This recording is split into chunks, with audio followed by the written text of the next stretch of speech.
بچھڑے بچے کو ماں باپ سے ملانے پر وہ خوشی نہ ہوگی تو آپ ایک بندے کو توبہ کروا دیں اور اس کو مسجد کا راستہ دکھا دیں، اتنا اللہ تعالیٰ آپ سے خوش ہوگا نا۔ داؤد علیہ السلام نے کہا یا اللہ تیرے محبوب کون ہے؟ اللہ تعالیٰ نے کہا جو میرے بندوں کو مجھ سے ملاتے رہیں وہ میرے محبوب ہیں، میرے بندوں کو مجھ سے ملاتا رہے بس وہ میرا محبوب بن جائے۔ ماں کیا محبت کرتی ہے جو اللہ کا اکلوتا بیٹا ہو کہے گا امی، ہو کہے گی جی میرا بیٹا، پھر کہے گا امی، ہو کہے گی جی، پھر کہے گا امی، ہو کہے گی منہ، پھر کہے گا امی، ہو کہے گی بخار میرا اکلوتا بچہ۔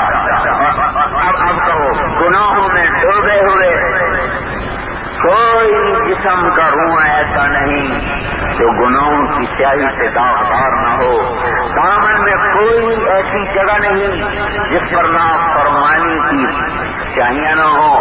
ان سب کے باوجود آپ نے کہا یا اللہ، تو ایک دفعہ نہیں 70 دفعہ جواب آئے گا لبیک لبیک لبیک یا عبدی، میرا بندہ میں تو کب سے بیٹھا ہوں اس انتظار میں کہ کبھی تو مجھے بھی تو پکارے۔ اپنے اللہ سے تعلق جوڑ لو میرے بھائیو، ہم یہ کہہ رہے ہیں تبلیغ کوئی جماعت نہیں ہے، یہ کوئی تحریک نہیں ہے، یہ ہے جو میں عرض کر رہا ہوں کہ ہر جگہ جس جگہ آپ ہیں اپنے اللہ سے اپنا تعلق ٹھیک کریں، اور یہ حکومت نہیں کہ تعلق بنانا مشکل ہو، یہ اللہ ہے 1000 برس کے گناہوں کو ایک آنکھ سے نکلا ہوا آنسو دھو دیتا ہے۔ توبہ کریں، اپنے اللہ کے سامنے جھک جائیں، اس کو منا لیں۔ حکومت سے آدمی گمراہ نہیں ہوتا، دل سے آدمی گمراہ ہوتا ہے، فقر سے کوئی گمراہ نہیں ہوتا، دل کی گمراہی سے آدمی گمراہ ہوتا ہے۔ یہ 3 بر اعظم کی حکومت عمر بن عبدالعزیز کی، سینیگال تک، چاد تک، شمالی افریقہ کی حدود پوری، جنوبی فرانس، پرتگال، چین، کاشغر، ہمارا ضلع ملتان سے تریپال پور کشمیر اور ادھر سے استنبول تک ایک شخص کی ضلع شرکت غیر حکومت ہے، سلطنت ہے۔ اسی تخت پر عبد الملک بھی بیٹھا ہے، ولید بھی بیٹھا ہے، سلیمان بھی بیٹھا ہے۔ انہوں نے اس حکومت سے اپنی چاہتوں کو پورا کیا، اپنے بچوں کی چاہتوں کو پورا کیا۔ اب عمر بن عبدالعزیز آیا، اس نے کہا لوگوں میرا نفس شروع سے شوقین رہا، بچپن میں شاعری کا شوق تھا تو کمال حاصل کیا، اور عقل آئی تو علم کا شوق ہوا، کمال حاصل کیا، جوان ہوا تو عبد الملک کی بیٹی سے عشق کیا، فاطمہ، اس سے شادی کی۔ اب مجھے حکومت ملی ہے، اب میں اس سے اللہ کو راضی کرنا چاہتا ہوں۔ آگے بیوی کے پاس فاطمہ وہ خاتون ہے اس تاریخ کی کہ جس جیسی خاتون کبھی نہیں آ سکتی، پہلے تو آئی نہیں، آئندہ امید کوئی نہیں۔ دادا بادشاہ، باپ بادشاہ، خانن بادشاہ، 4 بھائی بادشاہ، 7 نسبتوں سے شہزادی ہے۔ کا فاطمہ آج بیٹھ کے فیصلہ کر، میرے ساتھ رہنا ہے تو اب بڑے کڑوے ذائقے چکھنے پڑیں گے، اور اگر پہلے والی موج کرنی ہے تو طلاق لے لے، کسی اور سے شادی کر لے۔ انہوں نے فرمایا جب سکھ تیرے ساتھ دیکھا ہے تو دکھ بھی تیرے ساتھ دیکھوں گی، پھر سب کچھ مجھے دے دے، خزانے، قیمتی سے قیمتی خزانے اور نوکر اور حشم قدم، ایک دن میں سب بیت المال میں ڈال دیا۔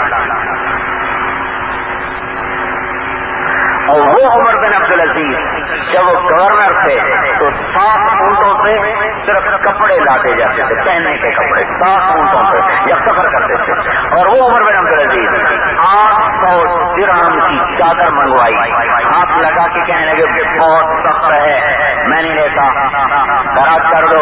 وہی عمر بن عبدالعزیز جب 3 بر اعظم کا بادشاہ بنا تو 8 روپے کی چادر منگوائی، 808 روپے، تو ہاتھ لگا کے کہنے لگے بہت نرم ہے میں نہیں لیتا، کسی اور کو دے دو۔ تو وہ نوکر ہنسنے لگا، کہا ہنسے کیوں ہو؟ کہا امیر المومنین ایک وہ دور تھا جب 800 روپے کی میں چادر لایا تھا تو آپ نے کہا تھا بہت سخت ہے واپس کر دو مجھے نہیں چاہیے، آج میں 8 روپے کی چادر لایا ہوں اور آپ کہہ رہے ہیں بہت نرم ہے واپس کر دو مجھے نہیں چاہیے۔ حکومت نہیں کسی کو گمراہ کرتی، دل کی گمراہی سے آدمی گمراہ ہوتا ہے، ممبر بننے سے نہیں کوئی گمراہ ہوتا،